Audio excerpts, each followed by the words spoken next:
el gobierno queda muy bien problemado. Primero con el escándalo de la unidad de riesgos, donde pues se habla de la repartición de un montón de plata para comprar congresistas, pero además de eso estamos hablando de un tema sumamente delicado que es el escándalo de la Comisión de Crédito Interparlamentario. Y a eso súmele la denuncia que tuvo que ampliar el señor ministro. Es una denuncia muy grave que involucra al hijo adoptivo del presidente Nicolás Alcocer, la primera dama y algunos amigos de ellos. Y en esa ampliación pues aparecen las fotos del muchacho con los empresarios. Y otra vez el escándalo de Roa. Ya uno no le puede llevar la cuenta de escándalos a Roa, gerente de campaña de Gustavo Petro y presidente de Ecopetrol. Creo que el gobierno está bien emproblemado porque el gobierno había subido criticando todos estos hechos y diciendo que iban a combatir la corrupción y resulta que ya pues no hay un día donde no reviente un escándalo adicional. No, yo creo que hasta hoy simplemente hay unas noticias. Bueno, ella hizo lo correcto.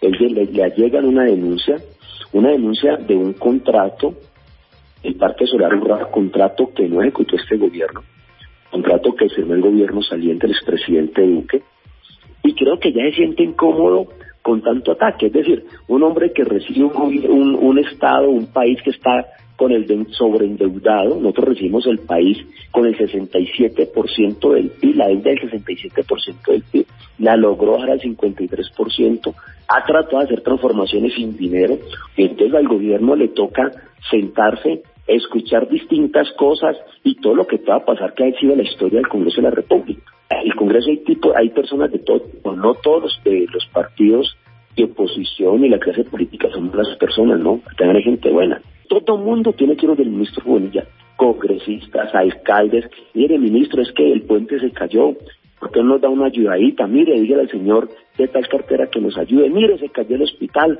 vamos donde el de salud, y mire, el de salud dice que no tiene plata. Ministro, usted lo hace, y hasta allí, eso es normal. Lo anormal, Alejandro, es mirar qué pasó y cómo llegó la plata a las regiones. Si en las regiones se contrató a dedo, el congresista puso el contratista, allí ya empezó la anomalía y se robaron esa plata. Ya es otra cosa. Lo de la unidad de riesgo me parece que tiene unas diferencias frente a lo que el representante Alejandro está diciendo.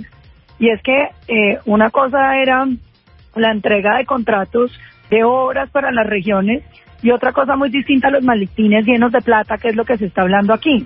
O sea, aquí el propio gobierno se robó la plata de los contratos para repartirla en efectivo, que esto ya es un nivel, digamos, de corrupción que me parece que incluso supera lo que el país había visto.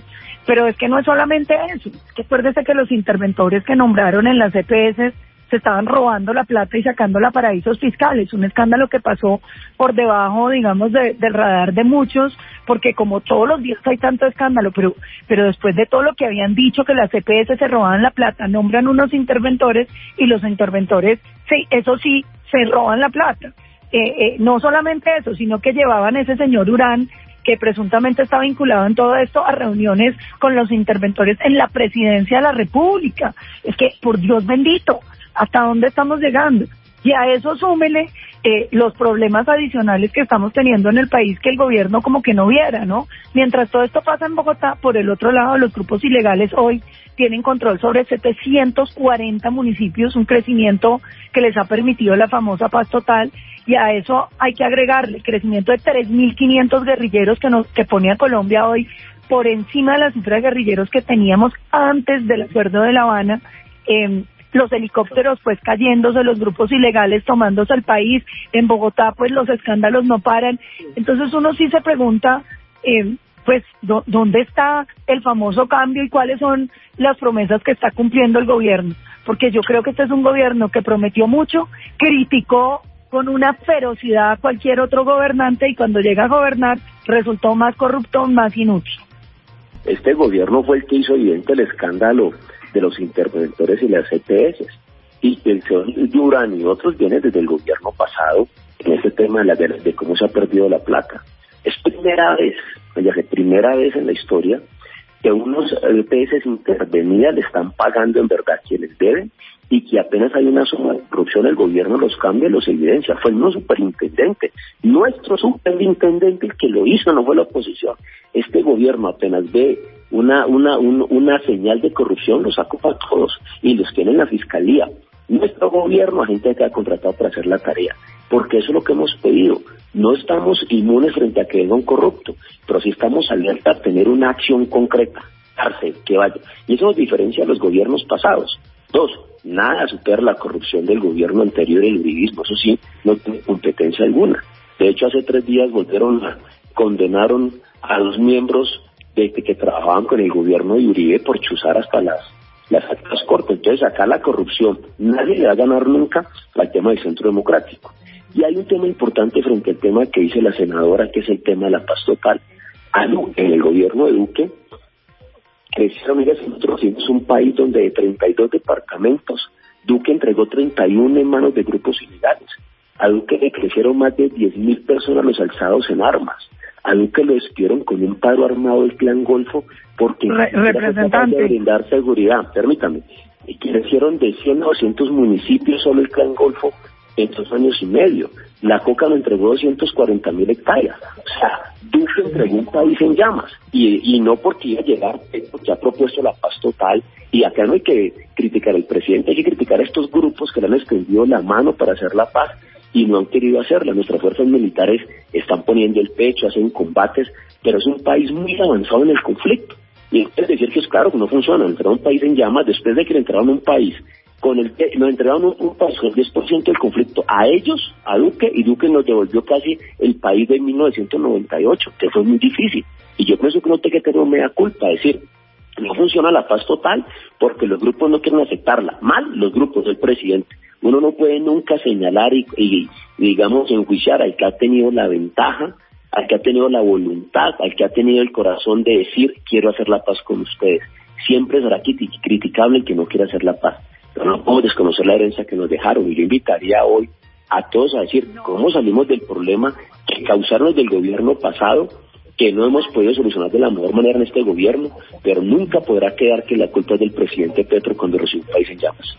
Yo pienso que aquí sí toca que nos atengamos a las cifras oficiales, queridos representantes, porque las cifras oficiales lo que están mostrando es que el aumento de los grupos ilegales arrancó en el gobierno del presidente Petro, que es una cifra histórica en crecimiento de guerrilleros, porque pero yo lo escuché, en los 4 años de Duque, creo que no pasamos los 2.200 guerrilleros adicionales.